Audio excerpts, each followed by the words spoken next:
Listen carefully. Sometimes the people who we end up helping out of a pure heart might become the same people secretly praying for our downfall. Not because we offended them or we treat them badly, but because some people are greedy and mistake kindness for weakness. If you pay close attention to this story, you will understand that having a good heart pays no matter what and opens doors to more greatness, and the people who dug pits for us to fall will eventually end up in it. You are now watching Fanny's Tales, where every story leaves an important lesson. Subscribe now so you don't miss my stories. Once upon a time, in the beautiful and busy city of Mumbai, where the sun shines bright and the streets are always full of life, there lived a man named Rajesh. Rajesh was a gateman who worked for a rich and successful businessman named Mr. Mehta. Mr. Mehta lived in a big, fine house with his beautiful and warm-hearted wife, Mrs. Mehta, who treated every person in their compound with love and respect. When Rajesh first came to work for Mr. Mehta, he had nothing at all. He came from a small village outside Mumbai wearing torn slippers and one faded shirt. He had a wife named Priya and 3 small, hungry children with no school to attend. He knocked on the gate one early morning, his voice low and humble, begging for any kind of work. Mr. Mehta looked at this tired man standing at his gate, felt pity, and said simply, "You can start today." Those 4 words changed Rajesh's life, or at least, they were supposed to. From that first day, everything changed for Rajesh and his family. Mr. Mehta gave them a clean apartment inside the compound with running water and electricity, completely free. No rent, no bills, just a safe roof over their heads. After 6 months, Mr. Mehta noticed Rajesh's children playing in the compound during school hours. He called Rajesh and said, "Your children must go to school.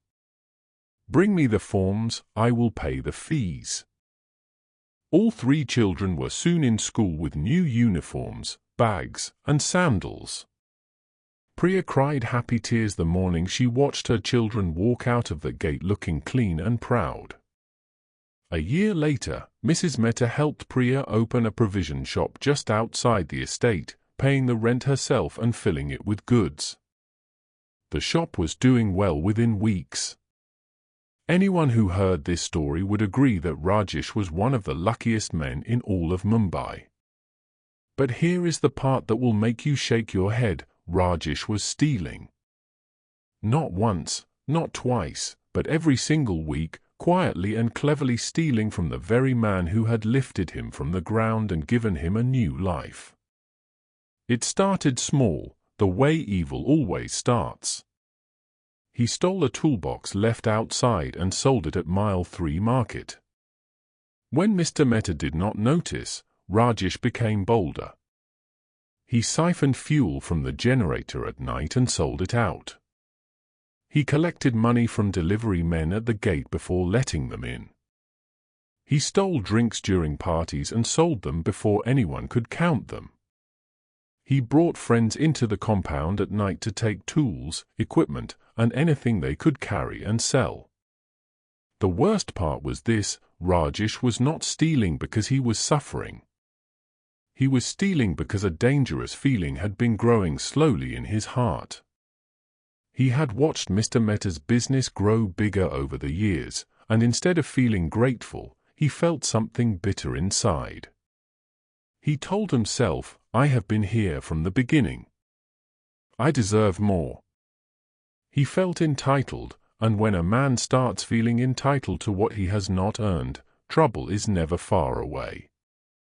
As time passed, Rajesh's heart grew darker, and his actions became far more dangerous. He was no longer just stealing, he began doing something that would cause much deeper damage. Rajesh went to a native doctor far from Mumbai, a man known as Tantric Baba Shyam, who lived behind a bushy compound where people did not ask questions. The native doctor told him he could give him charms that would weaken Mr. Mehta's business and scatter his wealth. Rajesh paid and came home with small objects wrapped in black cloth. He buried some near the gate where Mr. Mehta's car passed every morning. He hid one under a big flower pot near the front door.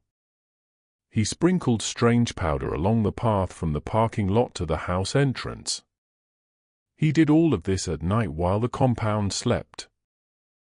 And then, strange things began to happen to Mr. Mehta. A big contract he had worked on for months fell apart the night before signing. A trusted business partner pulled out without a clear reason. Money from completed jobs got stuck for weeks and then months.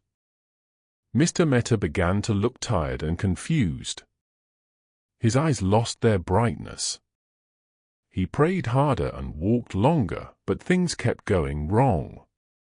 The house that was once full of laughter began to feel heavy and sad. Mrs. Mehta fasted and prayed, but the problems did not stop. And Rajesh, standing at his gate every morning watching Mr. Mehta drive out looking worried, felt deeply satisfied. If stealing and dark charms were not enough, Rajesh added lies to everything. He told Mr. Mehta that the cook, Ramesh, was stealing food from the kitchen. He told Mrs. Mehta that the cleaner, Anjali, had been saying terrible things about the family to neighbors. Both were completely innocent, but Rajesh delivered his lies with a calm face and gentle voice. Priya noticed the extra money and strange items appearing in their room. She asked once quietly, "Rajesh, where is all this coming from?" He looked at her coldly and said, "Mind your business." Priya said nothing more, but she was afraid. One day, Mr. Mehta's brother, Vikram, came visiting. He was calm and very sharp. He noticed Rajesh collecting money from a delivery man at the gate. He said nothing, but he remembered. The following week, he sent a friend on a fake delivery. Rajesh demanded money before opening the gate. That was enough.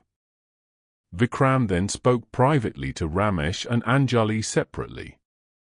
Both gave the same story: Rajesh was stealing, lying, and bringing strangers at night. Around the same time, a spiritual leader from the temple, the Guru, visited. While walking through the compound, he stopped near the flower pot. He asked them to lift it. Underneath was a black cloth with strange items inside. His face changed immediately. He said, "Someone in this compound does not want you to prosper."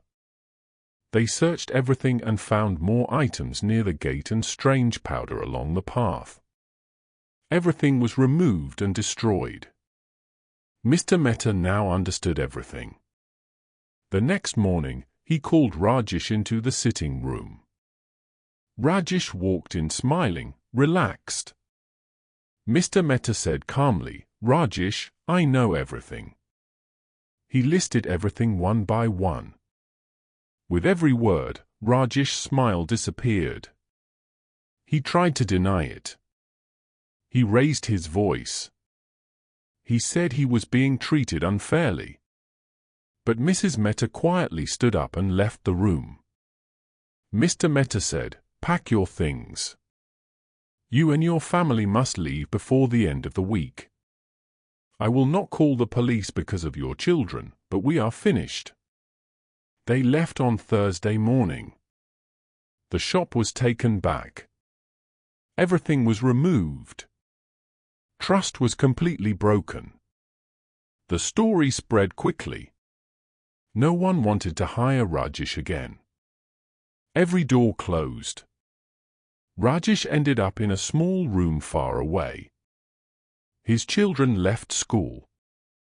Priya's shop was gone. They were back to nothing, this time worse, because they had tasted a better life and lost it through betrayal. Back in the house, everything returned to normal. Peace came back. Contracts returned. Money flowed again. Mr. Mehta hired a new gateman and continued helping people, because some good hearts never change. Rajesh sat alone at night and finally understood what he had done. He had been given a ladder and used it to dig his own grave. The message of this story is simple: when someone gives you a chance, protect it with gratitude and honesty. Because opportunities like that do not come every day. And the people who believed in you before you believed in yourself deserve loyalty, not betrayal. If this story touched you, don't forget to subscribe for more stories like this and comment your opinion on this story. Thanks for watching.